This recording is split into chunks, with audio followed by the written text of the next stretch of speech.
Hi guys. When I was at school, I heard from a lot of you that you said that you weren't sleeping very well because you're doing a different routine.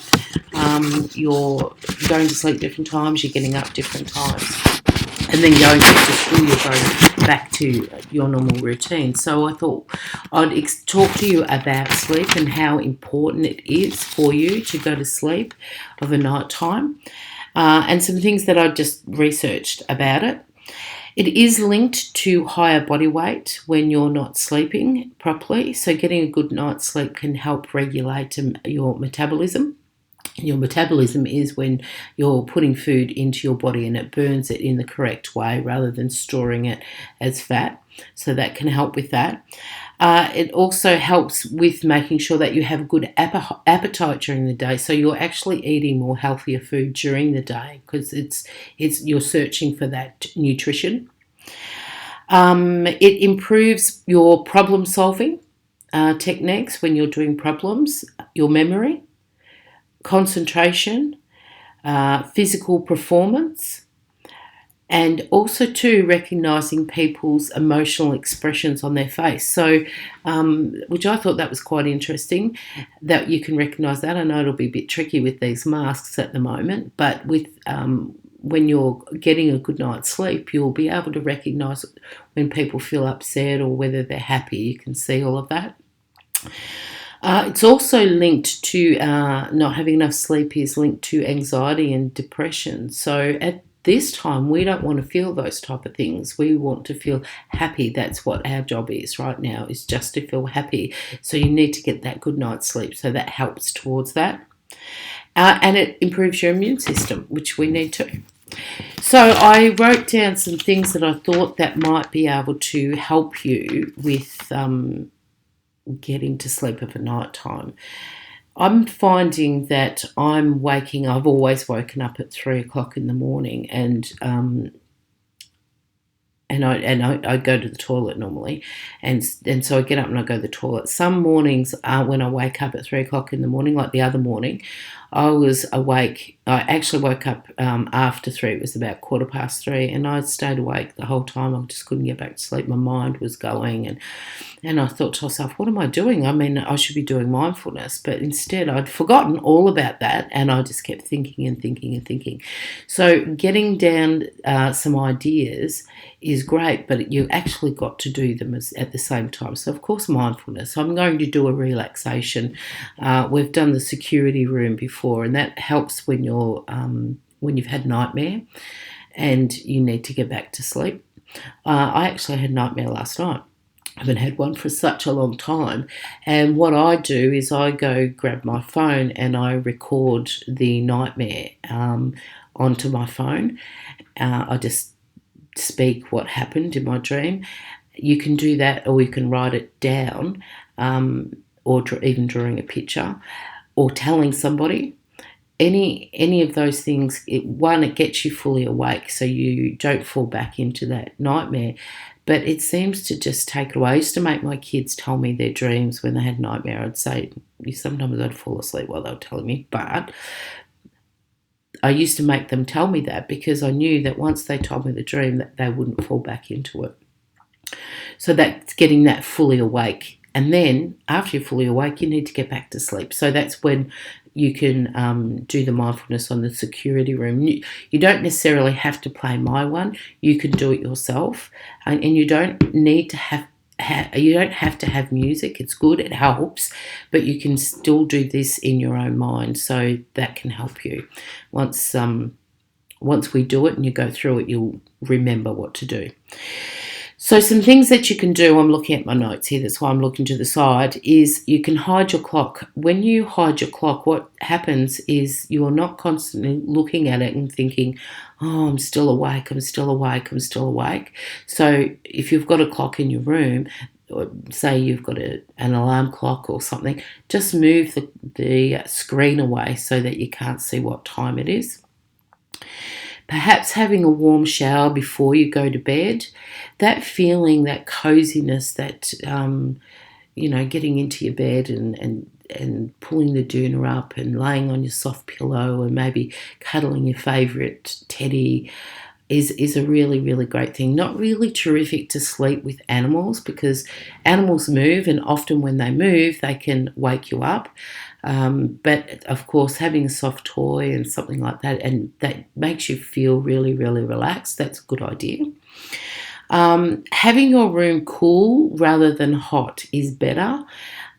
Apparently, when you have a cooler room, you find it easy to get to sleep because, again, you're pulling that doona up and snuggling down into your pillow and going to sleep. Some people say wearing socks to bed. I actually don't like wearing socks to bed. It's uncomfortable for me, but that might help you.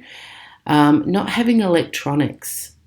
Before you go to sleep, apparently that blue light that we look at that's on the computer screen can keep us awake.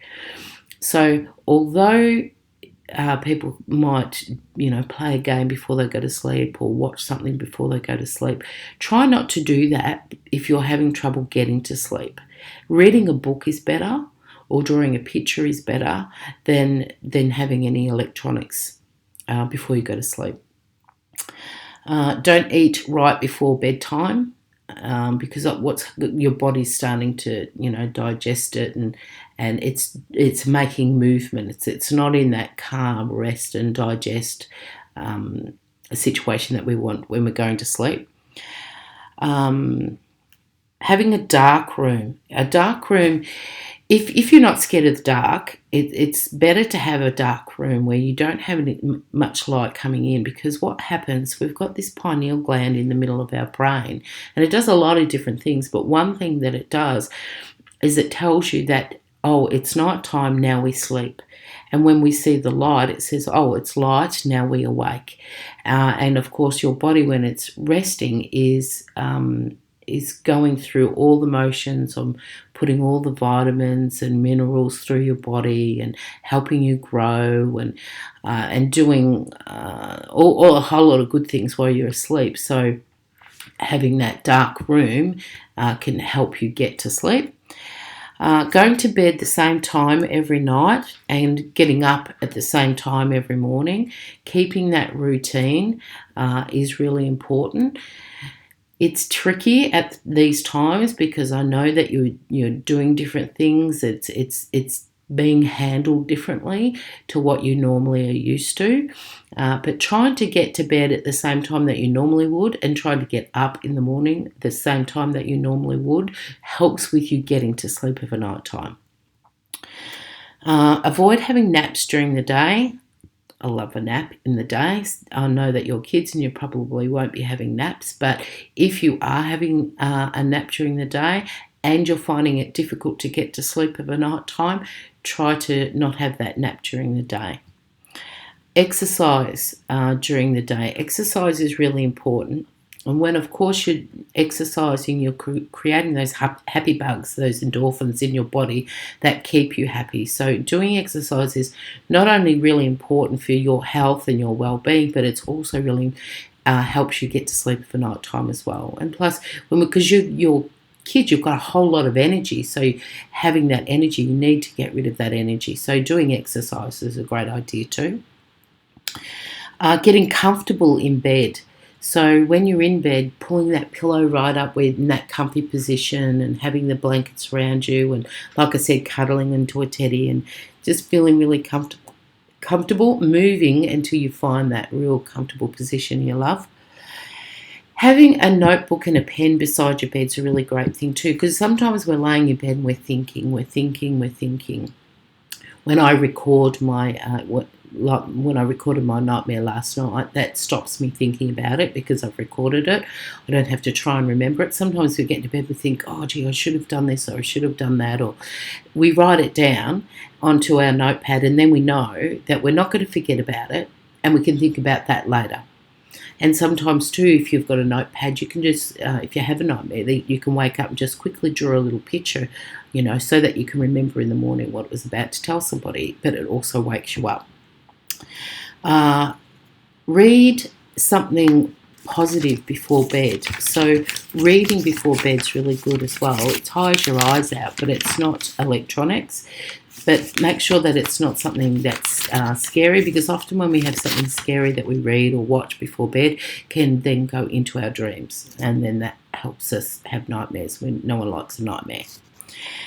Visualize happy thoughts. So things like when I was younger, I loved my Barbies, and so I used to do a Barbie mansion in my brain, and I'd have all the things and I'd play Barbies in my imagination. So doing something in your brain that you love to do, that you're really passionate about, if you love playing footy or soccer, or imagine playing it and kicking the perfect goal, or building with Lego. Imagine that you've got every bit of Lego that you need, and build something, and anything that you really, really love to do.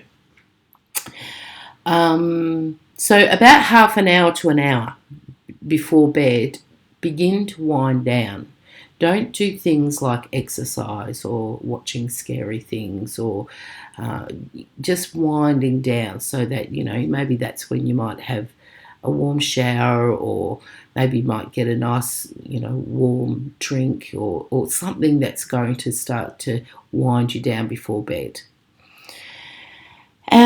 Okay, and so what I'm going to do is I'm going to do the security room relaxation for mindfulness. So I thought I'd do that. So if you were finding it a bit tricky to go to bed, even though I said no electronics in bed, but you could play it. But if you don't want to do that, if you're finding it really tricky, you can do this in your imagination.